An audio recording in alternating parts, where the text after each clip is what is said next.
Hey, it's Vanessa, the Crafty Gemini, and if you're ready to learn how to sew clothes, I want to share something with you in this video. I've been teaching sewing and quilting for over 17 years, and I've taught toddlers all the way up to adults in their 90s how to sew and quilt. When it comes to sewing clothes, I always, and I mean 100% of the time, start my students off with a project that requires stretchy fabrics. Okay, we're working with stretch knits. That may be an unpopular opinion, but in my experience, it works. Okay, I find that stretch knit fabrics are a lot more forgiving, meaning if you don't sew perfectly straight and your seams are a little wobbly, the garment still might turn out in a way that you feel okay wearing it. It might not fit your body perfectly, it might not be super comfortable, but because that fabric stretches, it might be a little smaller, a little bit bigger.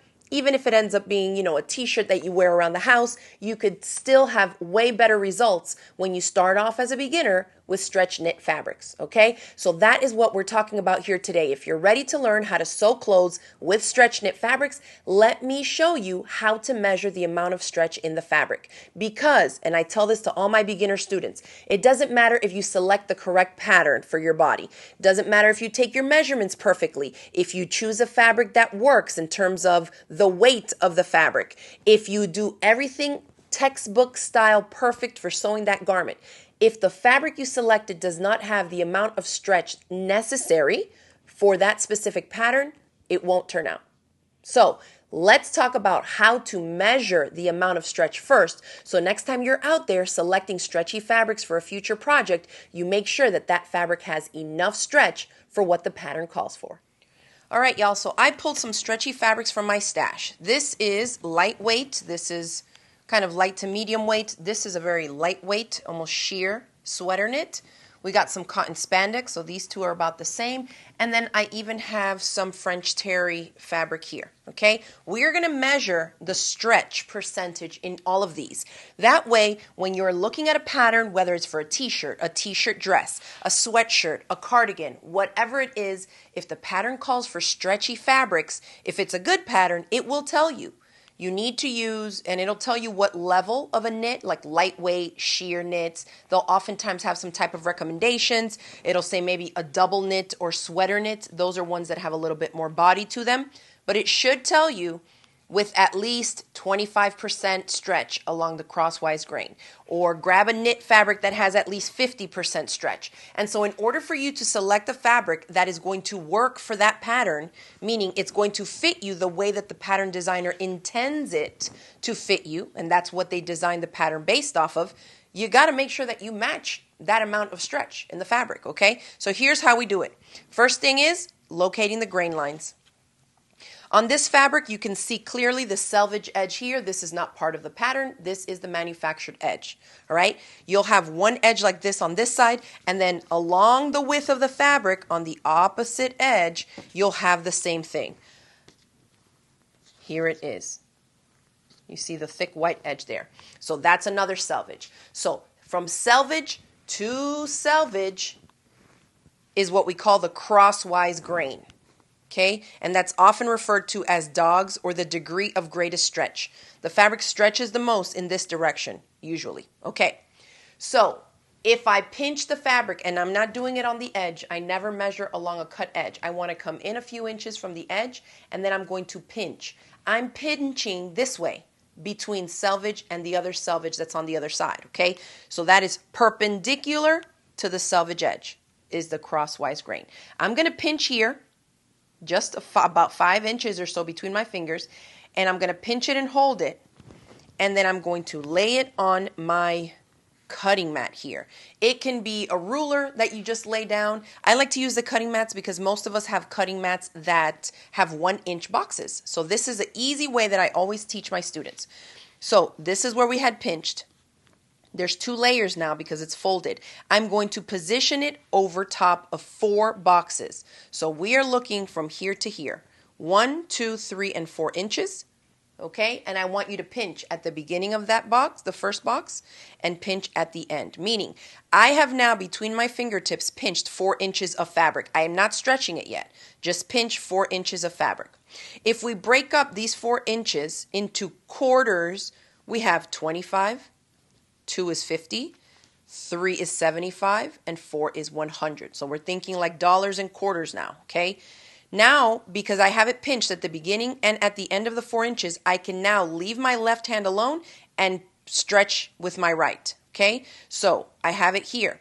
For every additional box that I stretch, that's a 25% stretch, right? Because we determined that 4 boxes was 100%, so 1 box is 25%. So if I pinch here and I stretch to 1 box, that's 25% stretch. I continue stretching as far as I can. If I can stretch to the second box, that right there tells me this fabric has 50% stretch because I just stretched past 2 boxes. 1 more, 75. 1 more, 100. I can go a little bit past 100, but that's pulling it way too tight, and we don't ever expect a garment to be this stretched out on your body unless it's like a bathing suit, okay? So again, this fabric along the crosswise grain has 25, 50, 75, 100% stretch. So if I have a pattern and says you need fabric that has at least 75% stretch along the crosswise grain, does this fabric make the cut? Yes, it does, because I have more than that, okay? Now, let's check it along the lengthwise grain. The lengthwise grain is the grain direction, at least, that runs parallel to the selvage. So we just pinched here. Parallel to the selvage is going to be like this. So the selvage is here. I'm going to come in a few inches, pinch, flip it, and place it right there over 4 boxes. So let's do these 4 boxes here. I'm going to pinch at the beginning and end and then start stretching. 25, 50, and that's it. So notice where the other direction we pulled it past 4 boxes, that was 100% stretch. This one here only lets me stretch it to 2 boxes. So that means along the lengthwise grain, this specific fabric has only 50% stretch. Make sense? Let's try it again on a different one because I want y'all to see that different fabrics have different amounts of stretch. Let's go with this super lightweight one. Same thing. Here, I can see that it's the manufactured edge. It has a different construction to it. Usually it has like little dots, colors, depending on the fabric. So this is my selvage. Parallel to the selvage in this direction is lengthwise grain. And let's see how much we can stretch. Here are my 4 boxes, and I'm going to pull. That's 25%, 50. That's it. So 50% stretch. Easy, right? Let's go in the other direction. Again, selvage, perpendicular to the selvage now. Flip and drop. Make sure that when you're placing it on the 4 inches, you're not stretching it yet. Now I pinch at the beginning and at the end of 4 inches, and we stretch. 25, 50, 75, and almost to 100. So I would probably call this one at 80% stretch, which is a lot, okay? Not all fabrics are going to have that wild amount of stretch. Let's try another one. This is more like a sweatshirty type of material. This is a French terry stripe. If you're a beginner, don't pick stripes. Then you got to try and match them up, but let me show you on this fabric. Same thing. Parallel to the selvage. I'm going 1, 2, 3, 4 boxes here, and then we go up by quarters. 1 quarter, and that's it. So this fabric stretches 25% and a little more. So I would probably say 30% stretch.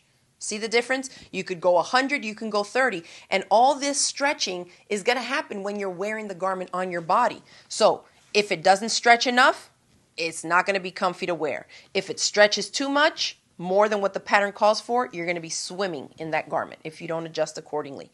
All right, next one. Let's go perpendicular to the selvage edge. This side is typically going to stretch more than the last one. Here are my 4 boxes, and let's stretch by quarters. 25 and 50, barely. I would call it probably 40% stretch in this direction. So this one has the least amount of stretch from the fabrics that we've stretched so far. Okay, so 30 and 40, and make sure that with the pattern that you're trying it out on, it tells you which grain line you want the stretch. Some of them will tell you it needs to have at least 50% stretch both ways. Then you got to go and test and check and test and check, okay? So again, this is a cotton spandex. This is very, very common to find and works great for like leggings, shorts, workout gear, just comfy t-shirts, t-shirt dresses and stuff. I use a lot of this, and I used to use even more when my kids were little. So selvage edge, let's go perpendicular. This is going to be degree of greatest stretch. It's going to stretch the most here. I have my 4 inches between my fingers, and then we start pulling. 25, 50, 75, and 100, almost 100. I'd say about 90% stretch in that direction. Okay? Other direction, we're going parallel to the selvage now, same direction as this is going. Put it on the 4 boxes. We stretch 25, 50, 75, and a little more. Maybe 75, 80% stretch in the other direction, okay?